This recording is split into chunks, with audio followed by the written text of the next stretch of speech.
우리는 디벨로핑 디벨로핑이다. 컨트리다. 지금 개발 중에 있는 국가에서 개발도상국이라고 이제 경제력이 뒷받침되는 거고 경제 규모가 우선 뭐 10위권 이 얘기가 나오고 있고 그 일본인들이 어떻게 반응했는지 한강의 기적은 우리가 만들었다죠? 일본 덕이다.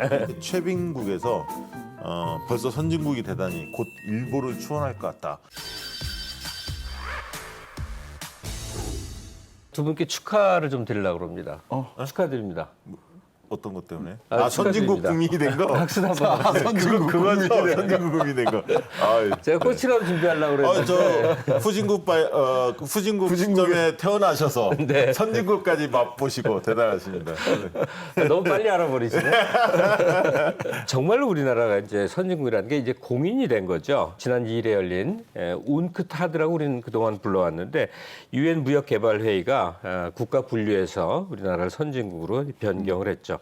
그러니까 1964년에 운크타드가 생긴 이래로 이 개발도상국이 선진국으로 이제 규정이 바뀐 경우는 처음입니다.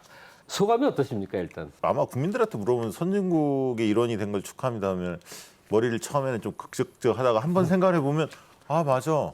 최근에 이제 코로나 국면에서 대한민국의 위상이 높아진 건 다 알고 있고 한미 정상회담 하는 거 보니까 일본 쪽은 저기 미국에서 좀 홀대하는 것 같고 대한민국 대통령 문재인 대통령은 굉장히 우대하는 것 같고 뭐 이런 느낌들이 잔상들이 남아 있을 것 같아요.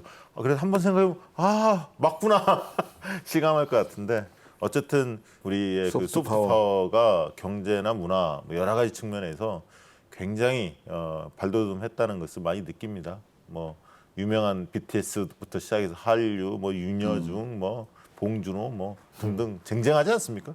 거기 이제 김갑 선생님까지 나와야 하는데 거기까지 지금 안 깔려 있어요. 김갑수가 나올 거예요, 곧. 다른 김갑수. 배우 김갑수. 배우 김갑수가 그 양반도 나와야죠. 예. 어떠세요, 신전 도사님? 사실 이 요즘 20, 30대들한테는 이 웅크타드 UNCTAD가 낯설지 모르겠지만 저희들 나이 또래만 해도 중고등학교 때 이거 다 배우던 교과서에 배우던 거예요. 뉴스에 맨날 나오는 맨날 나오고. 근데 그때는 우리가 웅크타드에서 우리는 디벨로핑 디벨로핑이다. 컨트리다. 지금 개발 중에 있는 국가에서 개발도상국이라고 이제 번역을 하는 게 적절했죠. 우린 그래도 중간쯤 간다. 자부심을 가지고 열심히 살아보자. 이렇게 배웠거든요. 그랬는데 개발 선진국이 됐다 이러니까 교과서에서 배우던 일이 그래서 저 멀리 있는 꿈이다. 그냥 멀리 있는 목표다 이렇게 생각을 했는데 어머나 여기까지 왔네 이런 느낌이에요. 야 오랜만이다 웅크타드. 그 웅크타드가 한국을 선진국으로 분류해야만 됐던 가장 그 결정적인 요인들 이런 것들을 그 좀 정리를 해보죠. 그 웅크타드는 원래는 비동맹 회의 라고 해서 제3세계 국가들이 중심이 돼서 우리도 한번 잘 먹고 잘 살아보자.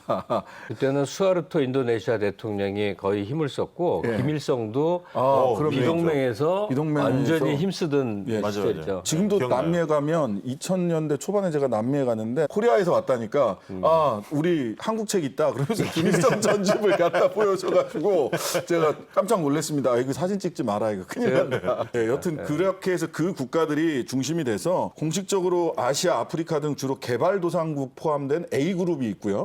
선진국 그룹인 B그룹, B그룹. 그다음에 중남미 국가 포함된 C그룹, 그다음에 러시아 및 동구권 한 D그룹이 있는데 우리나라가 A그룹, 즉 아시아, 아프리카 등 저개발 국가가 77개국이 포함되어 있는데 이 A그룹에서 선진국가 그룹인 B그룹으로 만장일치로 올라가게 된 겁니다. 야, 전체가 195개 회원국이 되더라고요. 근데 이제 배경은 말씀하신 대로 뭐 우리가 이제 경제력이 뒷받침된 거고 경제 규모가 우선 10위권 이 얘기가 나오고 있고 그 다음에 이제 최근에 한미 정상회담이라든가 G7의 정상회의 참여한 거, 그 다음에 피포지 우리가 또 녹색 미래 정상회의 개최한 거, 그 다음에 무엇보다도 코로나19를 성공적으로 치러내면서 어떤 위상 자체가 대회 이상이 매우 높아졌고 또 자유무역 체제를 좀 존중하면서 이런 어떤 시스템 구축해왔던 것들이 호평을 받지 않았나 그런 생각이 듭니다.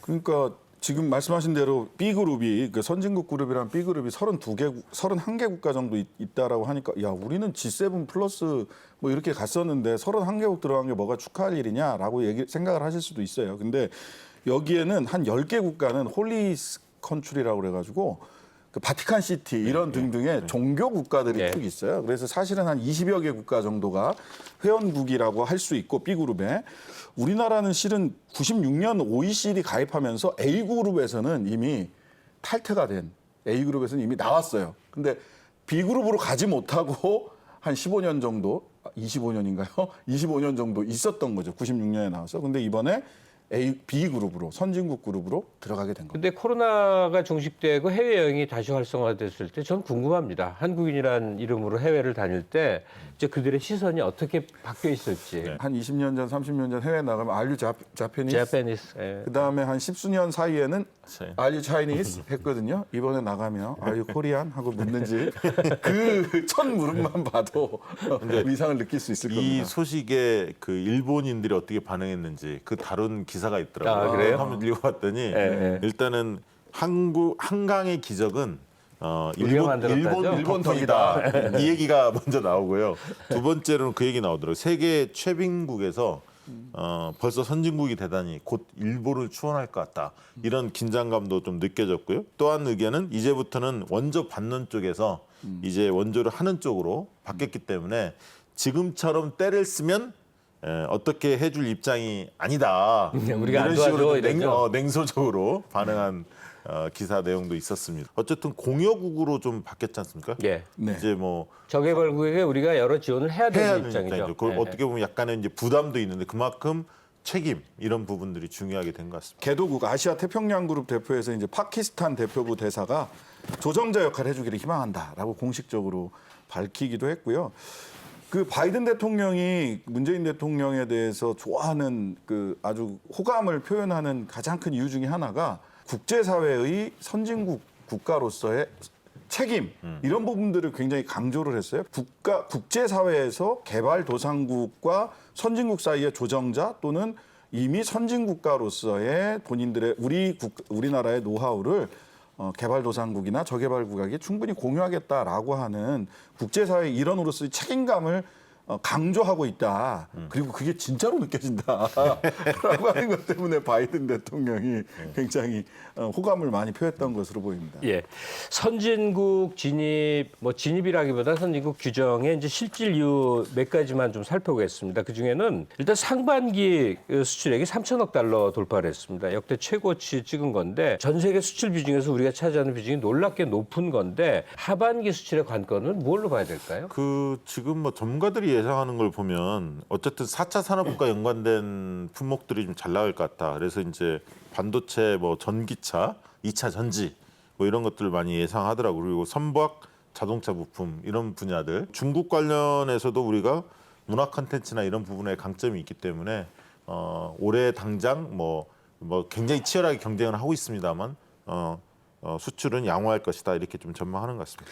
아무래도 관건은 중국과의 관계를 어떻게 잘 풀어나갈 거냐라는 측면이 있는 것 같습니다. 갑자기 머리가 막 아파지기 시작합니다.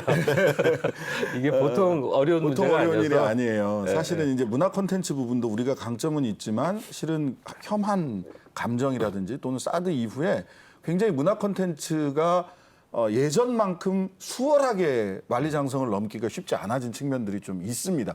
의도적으로 그쪽은 통제가 가능한 문화 콘텐츠에 일정한 통제가 가능한 곳이잖아요. 미국과의 관계, 그다음에 중국과의 관계에서 등거리 외교 속에서 실리를 확실하게 챙겨 나갈 수 있는 전략을 가질 수밖에 없다. 이제 한국이 선진국이 됐다 해서 즐거워하는 얘기는 여기까지만 하겠습니다. 예.